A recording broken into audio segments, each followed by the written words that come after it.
Imagine if electrical power suddenly went out for millions of people, and not just for hours, but for months, maybe even years, throwing our world into chaos, crippling everything from communication to food and water distribution. It sounds like the start of a post-apocalyptic movie, but there's a real possibility that it could happen. It's called a low-probability, high-consequence event. A massive solar storm could knock out electrical power and wreak havoc on nearly every aspect of modern life, but it's not something we're really preparing for, because for most of us, it just doesn't register as a big threat. But here's the thing, it's happened before. We've had glimpses of what this can do to modern technology. In 1989, hit Canada's province of Quebec, damaging electrical transformers and leaving 3 million people without electricity. And we had a pretty big scare in 2012. The electric power grid would be wiped out by the current. Lights and computers, transportation, hospitals, all would go down. The study warns it would be a disaster, far worse than anything we have seen before. It ended up passing through Earth's orbit and missing the Earth by a margin of 9 days.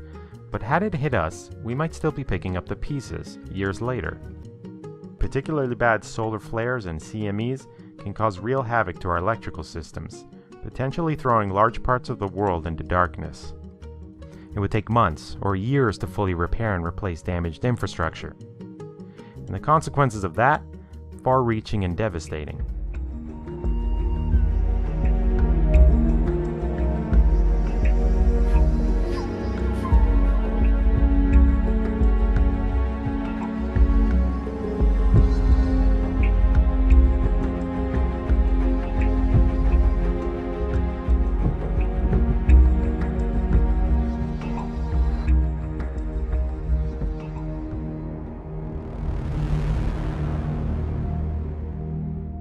When you talk about geomagnetics, the measurement, the unit of measure, if you will, is called a kp. We hover normally at around 2-3 kp. You know, when there's a geomagnetic storm, so when the kp hits 8, 9, there are huge physical effects, psychological effects, emotional effects. It's very well-established science now. But what we don't know is that when the magnetic field of the planet drops to 0, it's the same effects. Heart attacks, suicides, strokes, psychotic breakdowns, right? These type of things are now becoming very, very well known, to the point of, like I said, I've had friends, got quite a few friends in the medical industry talking about being in the hospitals and they're being flooded with heart patients. And the doctors are like, we don't even know what to do. Like, there's this many people are coming in with myocardial infarctions, heart attacks, coming in with arrhythmia, where all of a sudden their hearts are just pounding, et cetera, et cetera. This is geomagnetic. We can't deny it.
El pasado mes de marzo, una serie de apagones masivos provocaron el caos en Venezuela, dejando a toda su población sin luz durante varios días. Los fallos eléctricos, los más grandes hasta ahora en la historia del país, afectaron especialmente a hospitales, clínicas y medios de transporte, y ocasionaron saqueos y graves problemas en el abastecimiento de agua. Aunque la Corporación Eléctrica Nacional atribuyó el caos a una total falta de mantenimiento de los sistemas, el gobierno de Maduro apuntó directamente a un sabotaje estadounidense destinado a empeorar la situación del país, inmerso ya en una crisis política, económica y social. Una acusación sin pruebas, basada sin embargo en la existencia real de armas devastadoras, capaces de inutilizar todo tipo de infraestructuras y de conducir a un país al desastre. El pasado 26 de marzo, Donald Trump firmó un decreto que ordena a las agencias federales identificar las amenazas planteadas por impulsos electromagnéticos en infraestructuras críticas estadounidenses. Sin embargo, pocos analistas se atreven a aventurar qué clase de armamento podrían estar utilizando ya los militares de los países más avanzados. Los expertos definen estos dispositivos como armas silenciosas para guerras ocultas. Lo que pasa es que es muy difícil atribuir la atribución de este tipo de ataques, tremendamente difícil, precisamente porque estamos hablando de esta guerra invisible, esta guerra que se nos escapa, de la que no somos conscientes, incruenta, pero que puede llegar a destruir completamente un país. Es que algunos pudieron ser simplemente sabotajes, incendios, corte de cables, otros pudieron ser hackeos, es decir, ciberataques, pero también algunos pudieron ser pura guerra electrónica, guerra electromagnética, para mediante sistemas electromagnéticos anular, poner fuera de combate, por así decirlo, todos los sistemas eléctricos. Esto lo hizo Estados Unidos lanzando bombas de grafito en la primera guerra del Golfo contra Irak, que consiguió anular durante bastante tiempo, ni más ni menos, que el 85% del todo suministro eléctrico iraquí. Pero es que posteriormente, en 1999, en el marco de la guerra de Kosovo, atacando Serbia, consiguió anular al 70% de todo el sistema eléctrico serbio con bombas de grafito. Estamos hablando de que si tú acabas con el sistema eléctrico, y más hoy en día, de un país, has acabado. Suministro de agua, suministro de gas, suministro de, por supuesto, de electricidad, lo primero, pero es que has acabado prácticamente con el país. Inmediatamente la población se sublevaría contra los gobernantes y habrías creado el caos absoluto.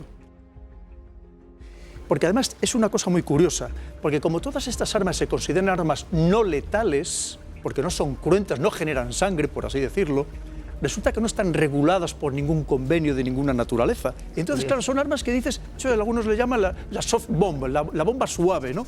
Porque claro, parece como que no causa ningún efecto, no nos damos cuenta, no nos apercibimos de ello.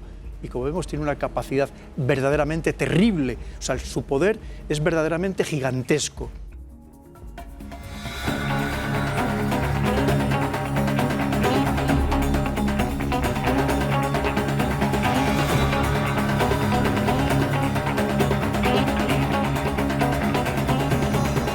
NSA wanted to impress the Japanese. They were not as thrilled to learn that we wanted them to help us spy on the Japanese population. They said it was against their laws. Of course, we tapped the entire country anyway. And we didn't stop there, because once we owned their communication system, we started going after their physical infrastructure. We'd slip these little sleeper programs into power grids, dams, hospitals, and the idea was if the day came when Japan was no longer an ally, it'd be lights out. And it wasn't just the Japanese. We were planning malware in Mexico, Germany, Brazil, Austria. I mean, China, I can understand, or Russia, or Iran, or Venezuela, okay, but Austria?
Die große Gefahr ist, dass es nicht nur eine Gefahr gibt.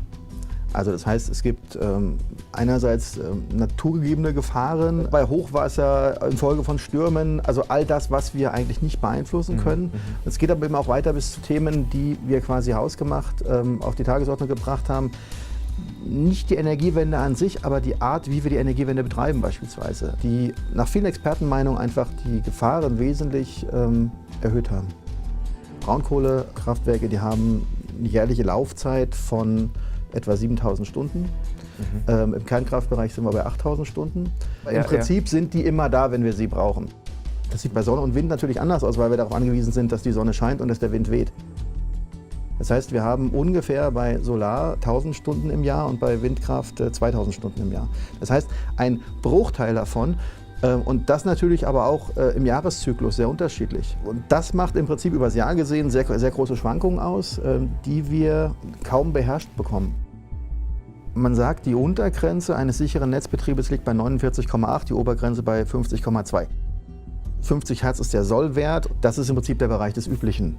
In dem Bereich darf sich das bewegen, ohne dass wir größere Probleme haben. Das klingt alles ganz wenig, aber in der Technik hat das massive Auswirkungen. Werden diese Werte unter- bzw. überschritten, gibt es eine Regelstrategie, mit welchen Maßnahmen man versuchen kann einzugreifen. Das fängt an bei eben Abschalten von Großverbrauchern oder Hochfahren von Reservekraftwerken auf. Oder eben aber auch, wenn wir tatsächlich zu viel Strom im Netz haben, dass wir unseren Strom unbedingt loswerden müssen. Wir reden dann nicht nur darüber, dass wir ihn exportieren, sondern wir reden dafür, dass wir Geld dafür zahlen, dass jemand anderes im Ausland uns den Strom abnimmt. Wir hatten am 10. und am 24. Januar 2 Vorfälle, also jetzt ganz aktuell, die es so seit Jahren in der Form nicht gab. Wir hatten am 10. Januar eine Frequenz von 49,8 Hertz. Also das heißt, wir sind auf die untere Grenze eines sicheren Netzbetriebes abgefallen. Und als wäre das noch nicht genug gewesen, war exakt 2 Wochen später, am 24. Januar, waren wir bei 50,2 auf der Obergrenze eines sicheren Netzbetriebes. Strom und Telekommunikation, also einschließlich Internet, sind heute die Lebensadern unserer Gesellschaft. Ja. Wenn man sich dann anschaut, welche unserer Systeme wie notstromversorgt sind, für welche Dauer, heißt es, nach und nach fällt uns die komplette Infrastruktur aus. Wir haben vielleicht für einen Tag Vorräte und am zweiten Tag bricht in den Städten der Hunger aus. Das sieht vielleicht auf dem Land auch noch mal ein bisschen anders aus, aber zumindest in den Städten, die gewöhnt sind, dass an jeder Ecke irgendwo ein Laden ist, der immer offen hat. Also es gibt viele Faktoren, wir haben vorhin einige angesprochen, die zu einem Blackout führen können, die jeder für sich das Potenzial haben, so zu eskalieren, dass wir eben auch mal die Grenze eines sicheren Netzbetriebes in die eine oder andere Richtung überschreiten können und das nicht mal eingefangen kriegen. Wir reden über Phänomene, die in der Natur einfach immer wieder vorkommen, gerade beim Thema Sonnensturm, alle 100 Jahre. Jetzt ist der letzte große überfällig seit 1859.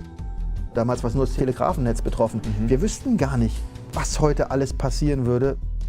Also wir haben heute einen Grad von Abhängigkeit. Es darf uns nicht passieren. Und gleichzeitig sagen aber immer mehr Experten, also es ist nicht mehr die Frage, ob ein Blackout kommt, sondern wann er eintrifft.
In my opinion, Trump's bombastic Twitter threats constitute a serious escalation of military tensions in the Middle East, which could easily lead to a major regional war or even a world war. The United States has never forgiven Iran for overthrowing its puppet, the Shah of Iran, in 1979, and replacing it with an Islamic Democratic Republic and an independent foreign policy and an independent economy. The United States clearly cannot tolerate this, and for years they have been trying to undermine the Iranian government with economic sanctions, with terrorist activities, and it's not as if the United States has clean hands. It has already and once overthrown the government of Iran in 1953, the government of Mr. Mossadegh, which threatened to nationalize the Iranian oil. However, the United States, let's face it, is a rogue state. It has changed regimes in over 80 countries. One cannot rely on anything they say or any documents or treaties they sign. What really should scare people around the world is the fact that the United States has just moved a fleet into the Middle East and is threatening Iran with military force. People who know history know that before the United States enters into an attack on some country, they create some pretext. It makes us extremely worried in the peace movement that the United States is looking for a pretext in order to make war. And let's hope that this is just hot air and they don't actually go through with it, but it's pretty scary.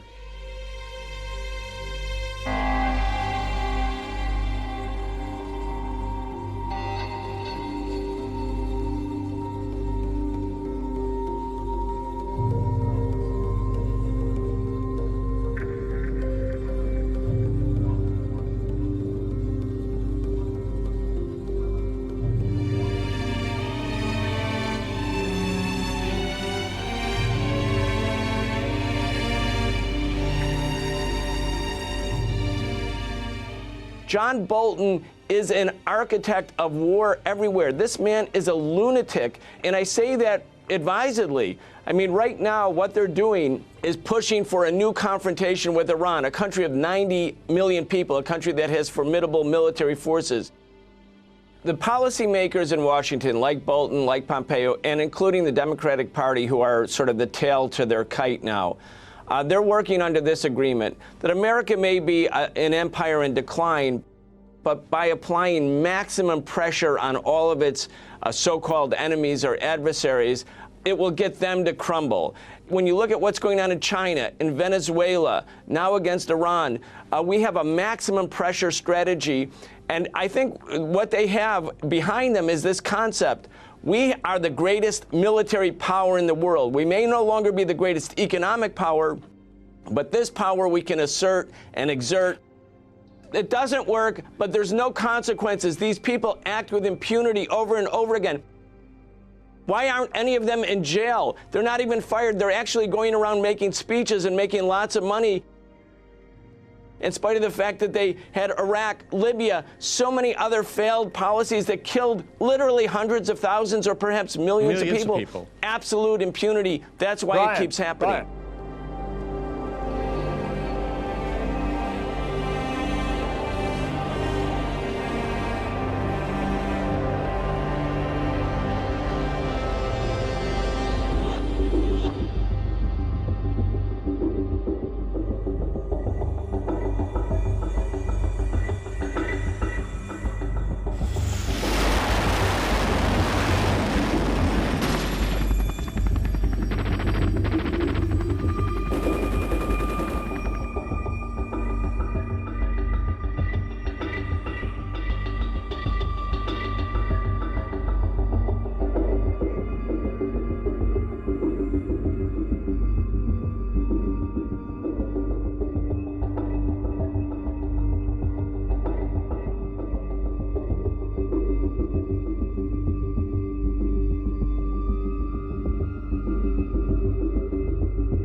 Why did Saudi Arabia, coupled with Israel, push so hard for Trump to walk away from the Iran nuclear deal, although everyone admits that Iran was not in violation, was in fact in complete compliance with that deal.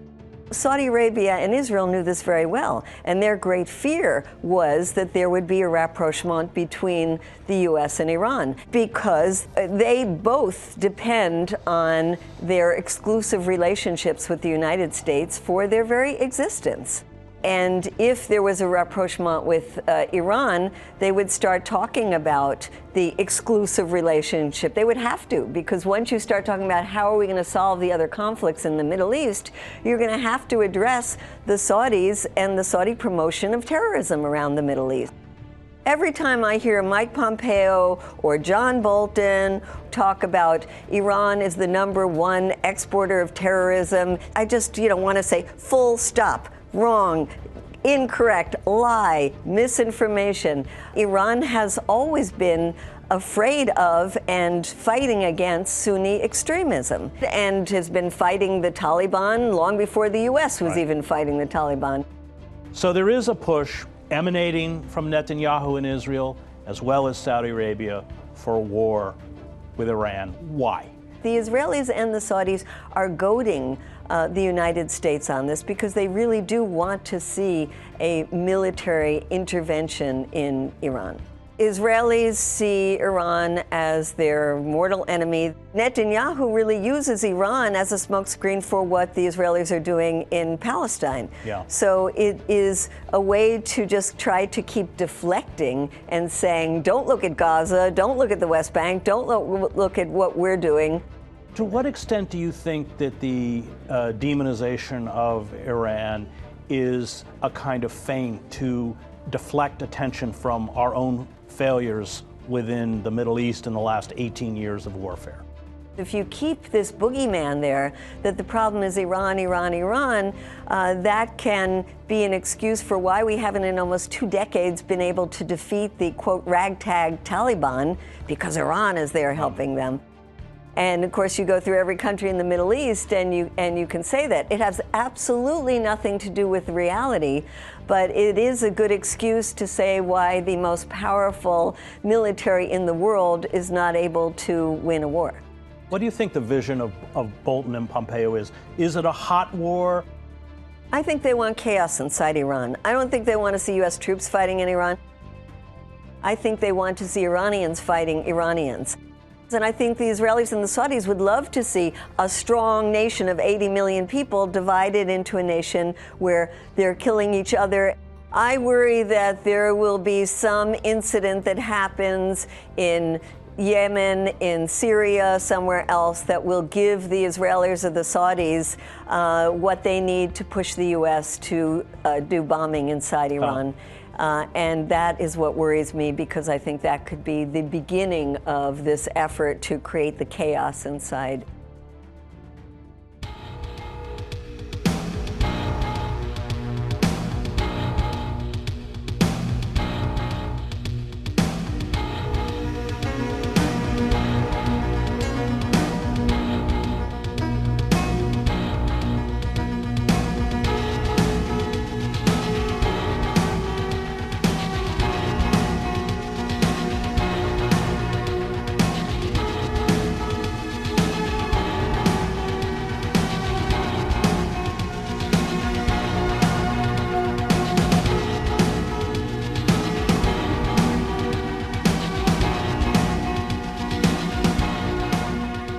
So now we have this targeting of Iran, which is so predictable.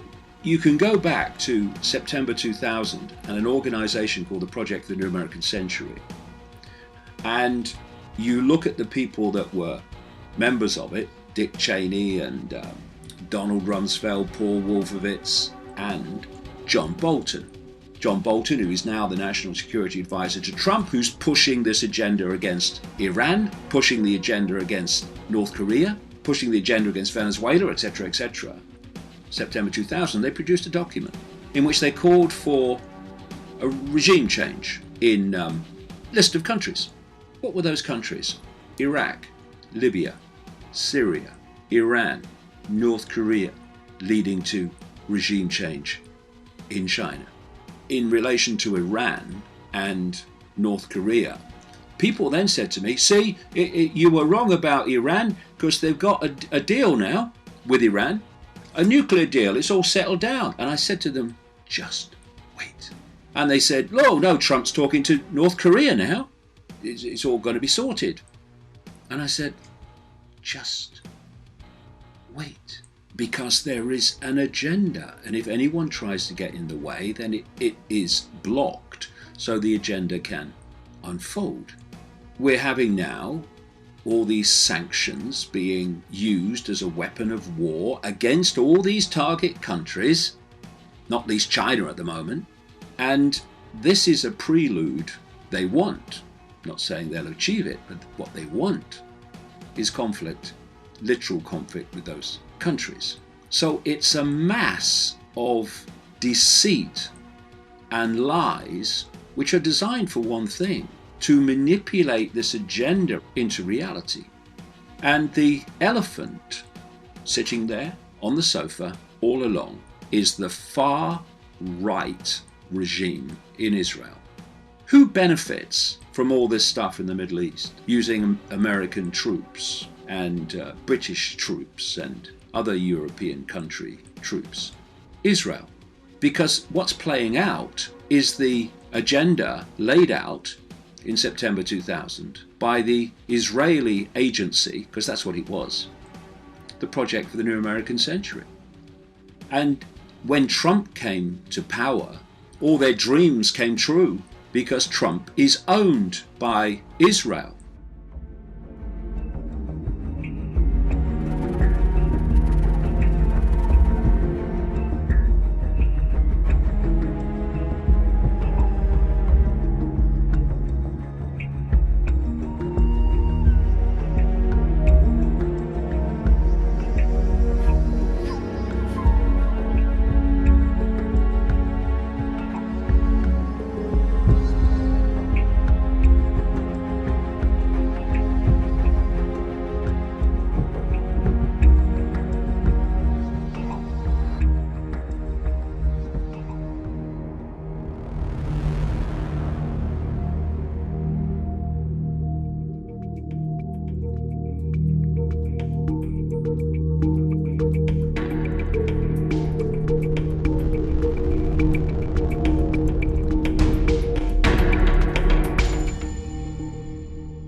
Hablamos del Club de Bilderberg. Van a asistir 130 participantes de 23 países. Una cumbre a puertas cerradas entre los principales políticos, líderes del mundo, empresarios, dueños de grandes medios de comunicación, personas que toman decisiones, que miran el orden mundial, que buscan también más poder. Se enmarca dentro de un secretismo y un misterio completo. No se conocen en detalles los temas, solamente se conocen los principales tópicos de forma general. Todos dicen, aquí hay algo extraño, aquí hay sombra, no podemos saber. Es una influencia que intentan ejercer los más poderosos dentro del orden mundial.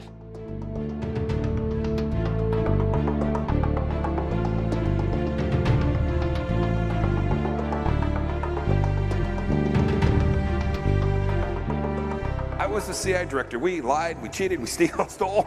It was like, I was the CIA director. We lied, we cheated, we stole. It was like, we had entire training courses.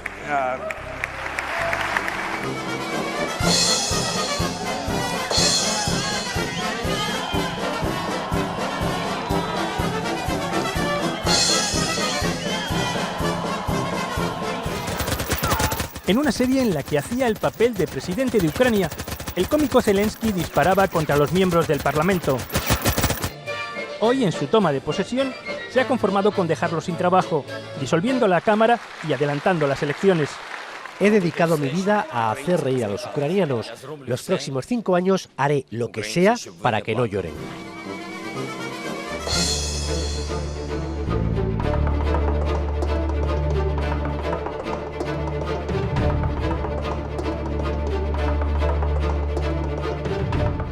I will shortly leave the job.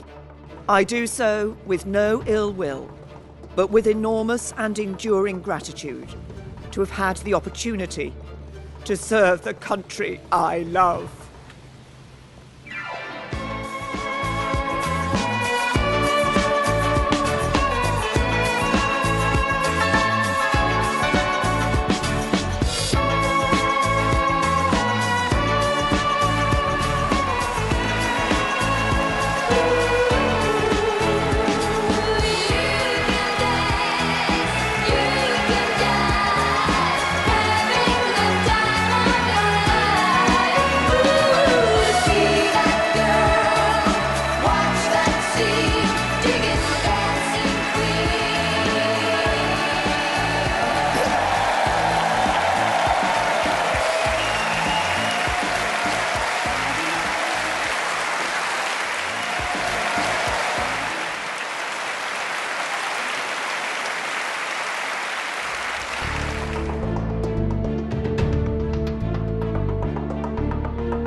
Christian Barnard hat die erste bekannt gewordene Herztransplantation vorgenommen. Mit dem Ergebnis, dass dieser Mann nur 17 Tage gelebt hat.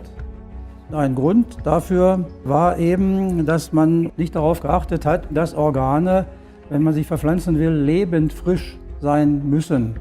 Sonst kommt das Problem der Ischämie, das heißt, die Organe verfallen sofort und können dann nicht mehr verwendet werden. Nachdem das 1967 nicht so richtig geklappt hat, hat man 1968 in den USA eine Kommission ins Leben gerufen und hat dort diesen Hirntod regelrecht erfunden. Das heißt also, man hat festgestellt, wenn das Hirn gestorben ist, in Anführungsstrichen, dann ist der Mensch tot. Hirntod bedeutet, dass das Gehirn, das Großhirn, Kleinhirn, Hirnstamm und so weiter nicht mehr reagieren, aber der Blutkreislauf noch in Betrieb ist, wenn auch mit Unterstützung. Aber das Herz schlägt noch und die Organe werden noch durchblutet. Wenn dann eine Genehmigung zur Organspende vorliegt, entweder von dem Hirntoten selber oder wenn Angehörige zugestimmt haben, Dann werden Organe entnommen bei schlagendem Herzen, indem der Körper vom Hals bis zum Schambein aufgeschnitten wird. Die beiden Körperhälften werden auseinandergehalten, es wird Eiswasser eingegossen, aber auf alle Fälle werden immer muskelentspannende Injektionen gegeben und der Körper wird auf dem OP-Tisch festgeschnallt, damit er sich nicht bewegt. Es ist ja auch so, dass nicht nur Organe entnommen werden, das kann man auch ankreuzen auf dem Ausweis, dass auch Gewebe entnommen wird. Und Gewebe, da denkt man, das ist vielleicht so ein Stückchen Haut. Gewebe ist der ganze Körper. Auch die großen Knochen, die Röhrenknochen, Oberschenkelknochen und so weiter, die werden entnommen. Wenn also alles erledigt ist, dann müssen die OP-Chirurgen, die Schwestern, müssen diesen Körper wieder versorgen. Nicht, denn der muss ja hinterher zur Bestattung freigegeben werden. Und da werden also aus dem Baumarkt Materialien genommen für die Augen, Glaskugeln, für die Oberschenkelknochen, Besenstiele und so weiter. Bis die Organe entnommen sind, bis sie wieder transplantiert sind. Das kann also viel Geld kosten, mehrere 100.000 Euro sogar. Und dann kommen noch weitere erhebliche Kosten dazu, weil dieses fremde Organ der Körper nicht haben will. Das wird abgestoßen. Das heißt, das Immunsystem erkennt da was Fremdes und möchte es wieder loswerden. Dafür gibt es jetzt Immunsuppressiva, die das Immunsystem ausschalten. Das muss man sich mal vorstellen. Ein Mensch ohne Immunsystem, was kann dem alles passieren? Das ist natürlich eine riesige Einnahmequelle für die Pharmaindustrie. Je nachdem, wie stark die Abwehrreaktionen sind, kostet das im Monat bis zu 4.000 Euro nur die Medikamente, dass das Organ im Körper bleibt. Wenn das Organ dann doch abgestoßen wird, dann ist natürlich die Suche nach einem anderen fremden Organ und dann geht das gleich weiter. Wer also einmal damit angefangen hat, als Organempfänger, ja, der sitzt in dieser Mühle drin. Mit den Immunsuppressiva und mit den Ängsten natürlich, dass das Organ abgestoßen wird. Statistisch gesehen weiß man, dass die meisten Menschen an Krebs sterben. Nicht, weil das Immunsystem ja nun gar nichts mehr machen kann gegen Bakterien und so weiter. Es gibt grob zwei Regelungen. Einmal die Zustimmungslösung. Das heißt, ich kann mich entscheiden oder zustimmen, dass ich Organe spenden möchte. Die zweite Regelung ist die Widerspruchslösung. Und das ist ein bisschen krass, weil dort definiert ist, es handelt sich um eine angenommene Zustimmung. Also wer nicht ausdrücklich widersprochen hat, der hat zugestimmt. Und es gibt in 2/3 der Länder in Europa diese Widerspruchsregelung.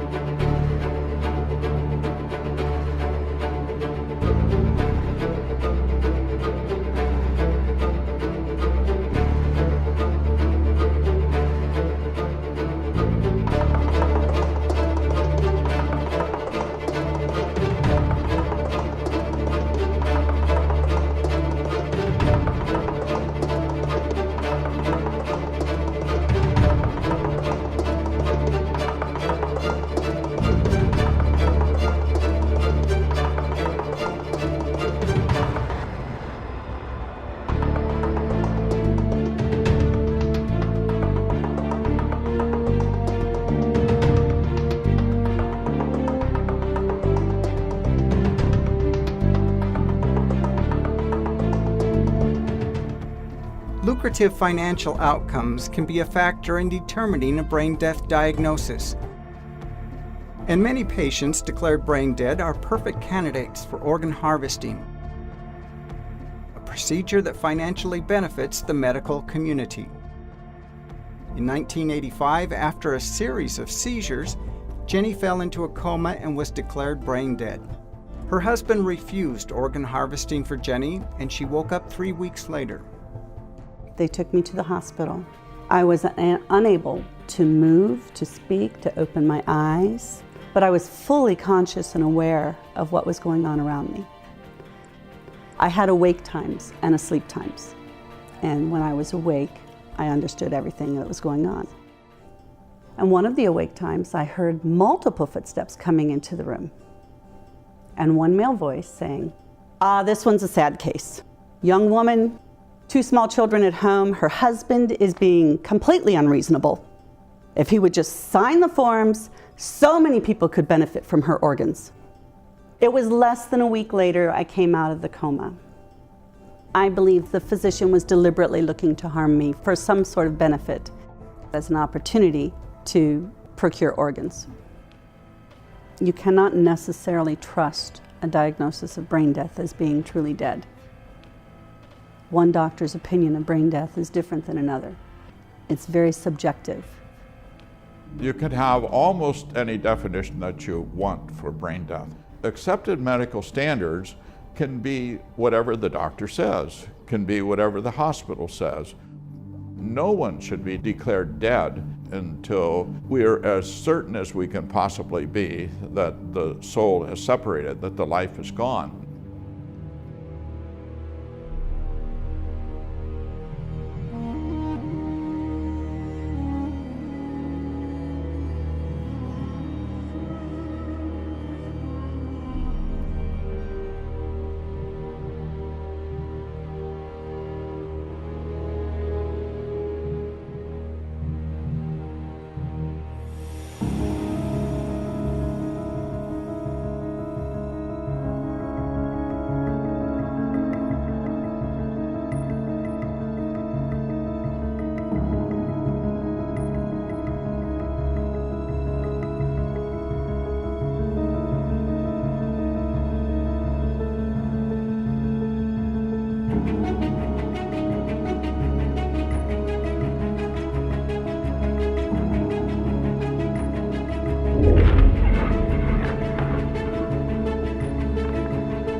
The white helmets were effectively being accused of running organ trafficking operations. Civilians in specific areas in East Aleppo told me they were paid $2,000 for a dead body, and I think it was upwards between $3,000 and even more if they could get someone who was still alive to the border in order for their organs to be used. And then, of course, children have a much higher value. One woman in particular told me that her husband had been very lightly injured. He'd been taken by the white helmets to the border. He was brought back dead. But she said basically her husband was brought back with the familiar stitching, and as she described it, he was empty.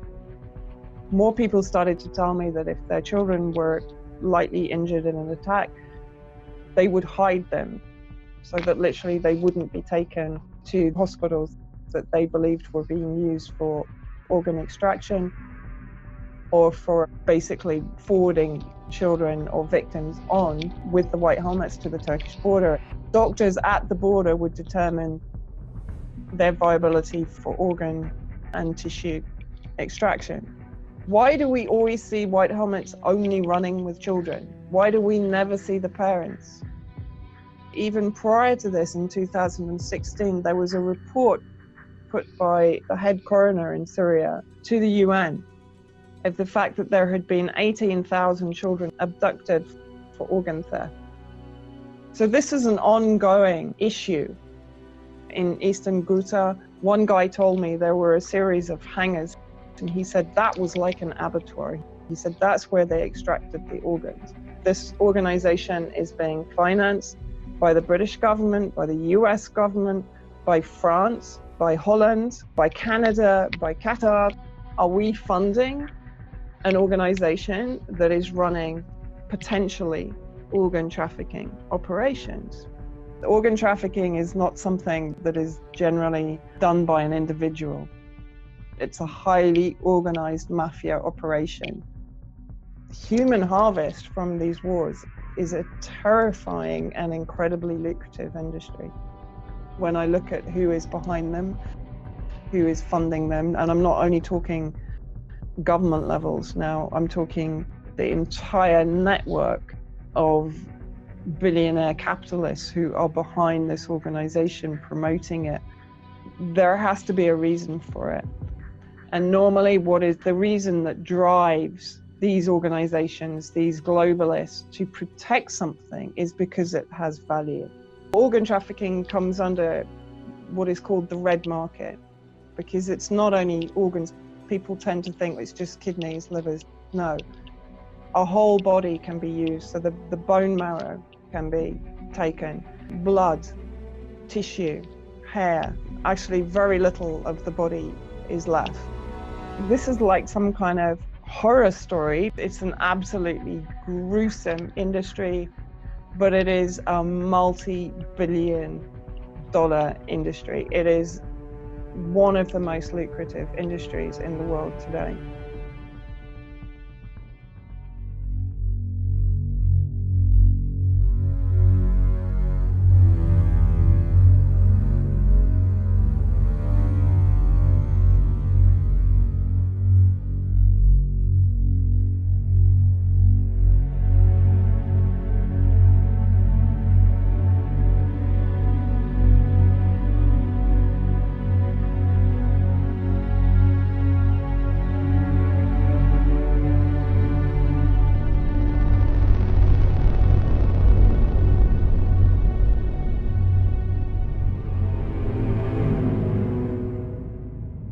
What happens when a nation is thrust into a contrived, orchestrated civil war like Syria, or when an earthquake rocks a place like Haiti, or when NATO invades a nation like Libya? Refugees. Millions are displaced. Children are separated from parents on purpose. A human trafficker's delight, an organ trafficker's dream. Pure evil. The Lebanese Ad Dayer newspaper revealed that Turkish authorities are involved in trafficking the bodies of Syrian refugees who reach Turkish territories. The Turkish authorities transport young Syrian injured who enter their territories to hospitals in cars guarded by Turkish police and intelligence. The injured Syrians have their body organs excised after being anesthetized, and later they are killed, and the numbers are staggering. 18,000 Syrian children have had their organs harvested. Why is this being allowed to continue? Why haven't you heard about it? Why is the mainstream media silent?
Abril 3 del 2019, en pleno vuelo, un objeto en forma de disco sigue a una aeronave, una aproximación peligrosa, convirtiéndose en un riesgo para la navegación de la aeronave, que en estos momentos debe desplazarse a una velocidad entre 700 y 900 kilómetros por hora.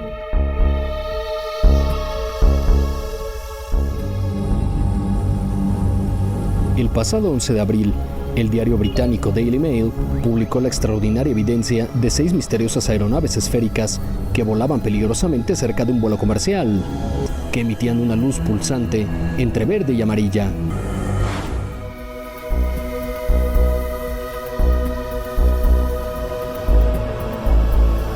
Caramba, interessante, né?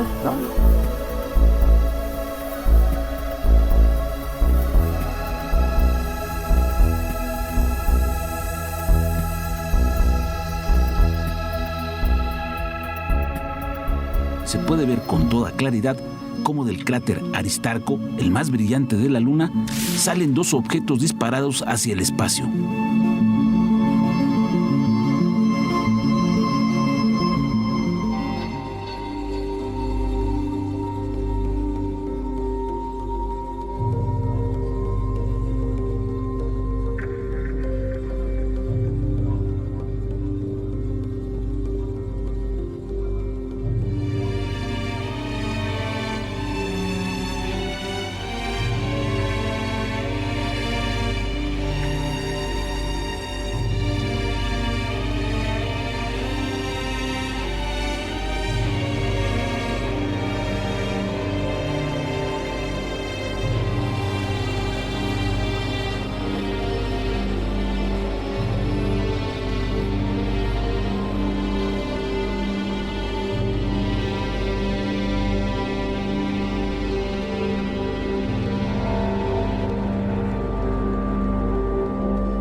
I was a child participant in DARPA's Project Pegasus, which was the U.S. time-space program at the time of the emergence of different forms of time travel in the U.S. defense technical community.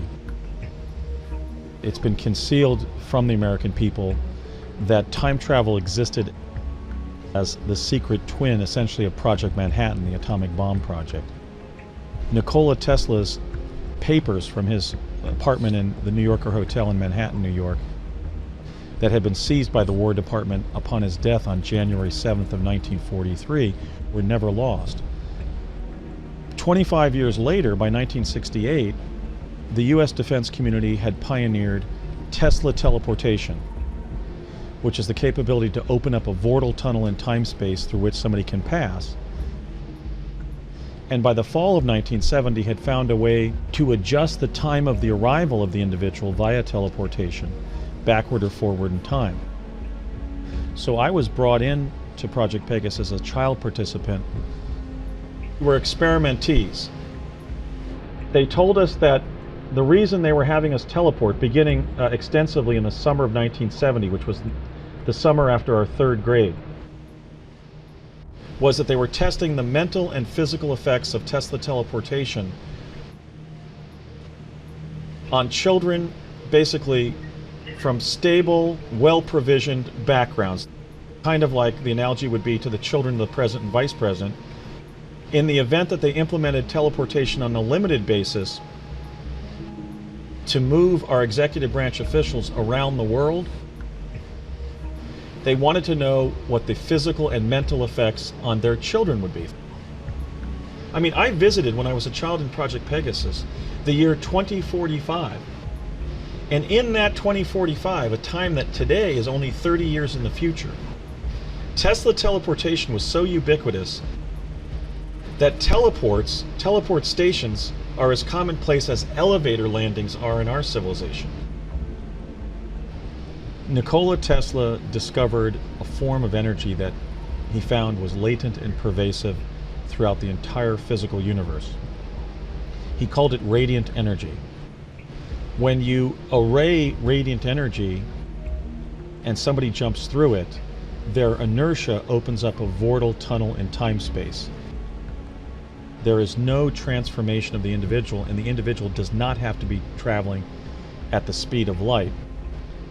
So there's been a 45-year cover-up of a transport technology that we could have used to literally allow the average person, the everyday citizen, to overcome the limits of time and space aboard our planet. Tesla's greatest contribution to applied science was the discovery of a form of energy that allows us to bend time-space to the point of opening tunnels up in it through which we can pass uninjured across great distances.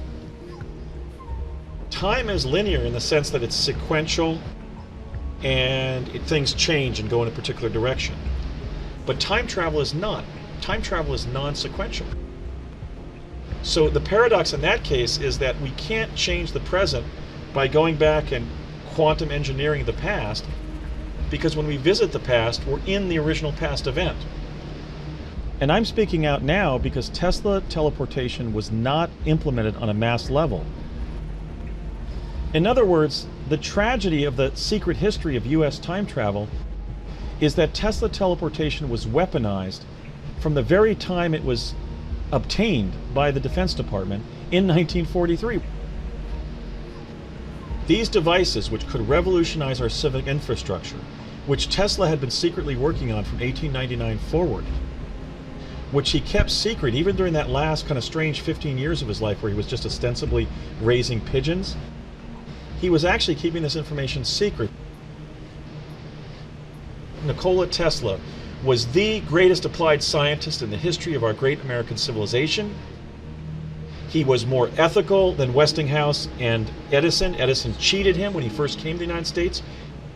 I'm here to tell you that this great Slavic American immigrant inventor does become the principal figure in our human civilization because he invented the technology, the civic infrastructure of the 21st century, and we deserve to be living in the world that our grandfather's generation invented through the genius of people like great heroes like Nikola Tesla.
quantum physics changed our perception of reality over 80 years ago. Surprisingly, this new viewpoint has yet to be incorporated into our current biology model. The main problem with the current biological model is that it's reductionist and mechanistic. That means, first, it tries to explain everything in terms of little bits, generally molecules, because they're the smallest things in organisms. And secondly, it tries to treat the organism as a machine that works simply in terms of physics and chemistry. As you see, the doctors began to look at how each individual cell works, and they got down to the cellular level. That's all been done for 100 years. Great, we understand it a lot. But we don't understand how the cells talk to each other and how they deal with information. Many cultures of the past have explored the energetic system of the body. Today, researchers theorize that the body does have a field of energy, known as the morphogenic field, or the body field. There's a hierarchy of fields organizing our bodies. There's an overall field, and then there's subsidiary fields, sort of modular fields for arms, legs, and the different organs. It now appears that our bodies are connected to the field, but what is the mechanism for this intercommunication? How can this connection take place? One possible solution? The biophoton. Biophotons are weak emissions of light emanating from the cells of all living things. We know we're sending out information with biophoton emissions because people like Fritz Popp have discovered that we are sending out tiny currents of light. We started to look for these photons. I knew from the beginning on that it must not be very high intensity, but it was clear that one should have these photons at all in a cell.